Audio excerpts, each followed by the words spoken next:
a Brasília, está marcada uma reunião para começar em instantes entre o presidente Lula, líderes ali, chefes dos três poderes, também três poderes, presidente do TCU, procurador-geral da República e outros ministros, justamente para discutir medidas que podem ser apresentadas para mitigar os problemas que envolvem, neste momento, a seca e os incêndios registrados no país. O Rafael Procópio está conosco direto de Brasília. Boa tarde para você, Rafael. O governo federal deve, ainda nesta terça-feira, anunciar uma série de medidas para o combate aos incêndios florestais no nosso país. Desde segunda-feira, o presidente Lula tem se reunido com ministros responsáveis pelo controle ambiental para a tomada de decisões frente à grande quantidade de queimadas. Entre as medidas a serem anunciadas está o envio de uma medida provisória para análise do Congresso Nacional, que libera cerca de 500 milhões de reais fora do marco fiscal para o combate às chamas e a contratação de pessoal. A medida provisória que cria a autoridade climática no país também deve ser publicizada. Essa autoridade climática é uma espécie de grupo de estudo e ações que vai ser regidos por uma pessoa. Esse nome ainda não está definido, mas essa é a ideia da autoridade climática e essa possibilidade também deve ser publicizada durante esta terça-feira. Lembrando que medidas provisórias têm força de lei a partir do momento em que elas são publicadas, mas precisam ser confirmadas pelo Congresso em um prazo de até 120 dias. O governo entende que o combate ao fogo é uma ação maior que decisões políticas. Portanto, as decisões serão feitas com o apoio de todos os poderes da República, com o Poder Executivo representado pelo presidente Lula e os ministérios, pelo Poder Legislativo, com os presidentes do Senado, Rodrigo Pacheco, e da Câmara, Arthur Lira, e também o representante máximo do Poder Judiciário, que é o presidente do Supremo Tribunal Federal, Luiz Roberto Barroso. Todos esses líderes vão estar logo mais aqui no Palácio do Planalto para uma reunião para bater o martelo sobre essas medidas emergenciais. E logo depois dessa reunião, pelo menos a expectativa que a gente tem nesse momento, é que essas medidas sejam postas claramente ao público, para a gente entender exatamente o que os três poderes estão articulando para o combate às chamas no nosso país. Por isso a gente segue de olho aqui no Palácio do Planalto. Logo mais essa reunião vai começar e a expectativa é justamente que a gente entenda quais são todas essas medidas, que pacote de medida é esse que o governo está pensando para combater o fogo no Brasil e também, é claro, a longo prazo as mudanças climáticas. Valeu, Rafael Procópio conosco direto de Brasília. O Zaidan, o governo federal disse ontem que inclusive tem a intenção de passar dessa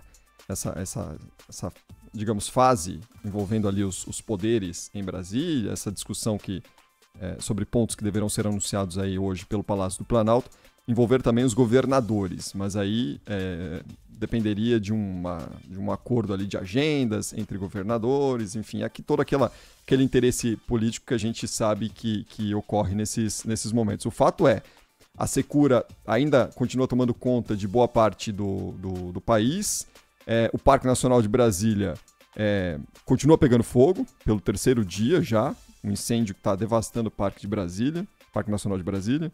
Aulas suspensas em 29 escolas públicas do Distrito Federal por causa da falta de condições para os alunos terem aulas, e não só em Brasília, em outras cidades do país, com muitas dificuldades por aí, né? Pô, velho, que essas reuniões só fazem sentido na discussão, elaboração de políticas permanentes, perenes, né? Que possam evitar, ou pelo menos diminuir bastante as consequências de crises como esta. Porque, claro, não há muito o que fazer quando você tem períodos longos de seca, muitas vezes não há a menor possibilidade de intervenção humana para mudar isso. Mas você tem de enfrentar as consequências, estar preparado. Essa preparação, o planejamento, as políticas perenes, aí sim. Aí você chama o Barroso, chama o Pacheco, chama o Lira e os governadores, faz várias reuniões, mas isso não tem nada a ver com a emergência. É preciso agora enfrentar o problema, não é hora de discutir, de reunião, de cafezinho, de convite, de acordo político. É hora de ação. Essa ação cabe ao Poder Executivo, não só federal. Os estados são muito, muito omissos também. A União é omissa e os estados são omissos. E em alguns casos, mais do que omissos, são coniventes com tomada de áreas públicas por particulares que exploram ilegalmente, irresponsavelmente essas áreas. Mas não basta isso. É preciso combater primeiro as ações criminosas, né?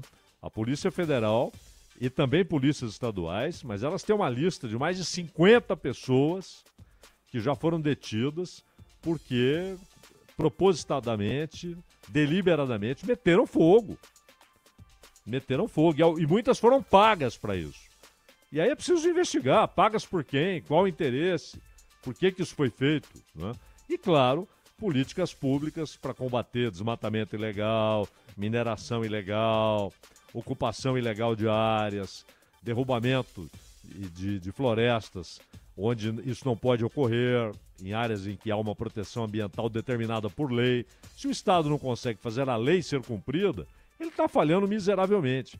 E a Amazônia, ela é um atestado da incompetência e da inação do Estado, e aí incluindo União e unidades federativas. Ela é um atestado porque ela tem grande parte do seu território, grande parte dominada por organizações criminosas.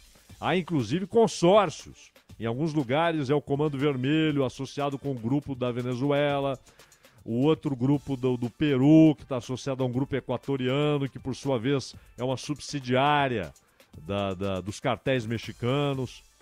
E a Amazônia, com aquela imensidão, a dificuldade de fiscalização, é um terreno fértil para ações criminosas. E o Estado falha e promete, discursa, e promete e discursa, e não acontece nada. Então agora é hora de ação.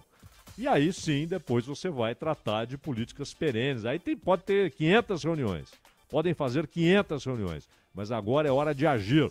Tanto que foi isso que o Flávio Dino determinou. Ora, discursos não bastam. Passou o momento do discurso, é hora de ação. Então, inclusive, estou liberando aqui para que vocês não tenham limitações da lei fiscal e da lei orçamentária. Podem gastar, assim como foi na pandemia, para enfrentar um problema que está matando animais, matando gente e arrebentando com grande parte da economia do país. E Zaidan, há quanto tempo a gente discute justamente essa dificuldade que o Brasil tem de monitorar, né, toda aquela área? Entra governo, sai governo, e o próprio governo fala assim, não, mas é muito difícil, é uma área muito grande, com todas as suas dificuldades. Mas há quanto tempo e qual tipo de ação que a gente tem justamente para minimizar essa questão, né? Eu acho que depois da entrega do sistema de vigilância da Amazônia, né, o famoso CIVAM, nada de muito mais concreto foi executado naquela região, né, Zaidan? O que a gente espera é que pelo menos dessa vez, se sair alguma coisa, que saia algo concreto e estabelecido e muito bem estruturado, para que em uma situação que possa levar a algo semelhante que a gente está vivendo, a gente já tem uma resposta de pronto ali para combater uma situação semelhante, né, Zaidan? E são 3 décadas, né? Exato. E é claro que o CIVAM é importante pelo sistema de satélites, a utilização dessas imagens de satélites, e muitas vezes não são compartilhadas. Pois é. Isso é que é interessante. Você tem um braço do Estado que recebe aquelas informações e não compartilha.